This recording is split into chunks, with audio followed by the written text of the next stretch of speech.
Hi, I'm Belle from the Williams-Sonoma Test Kitchen, and today I am going to show you how to chiffonade like a pro using my Shun Premier Gray knives.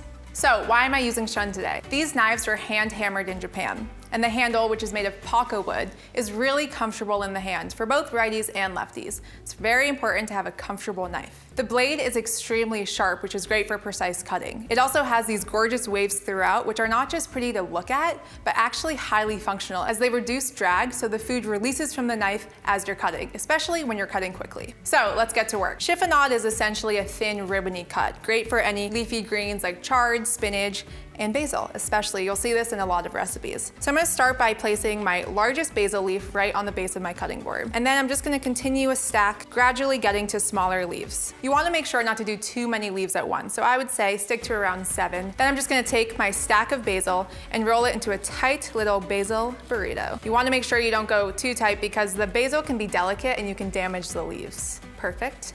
You could use a regular chef knife for this, but I like to use the Santoku because the blade is flat but has a slight curve and it allows me to do a nice rocking motion. And there you have it, the perfect basil chiffonade to top my gorgeous tomato salad. For more knife techniques and to learn more about Shun Premier Gray, head to williamssonoma.com.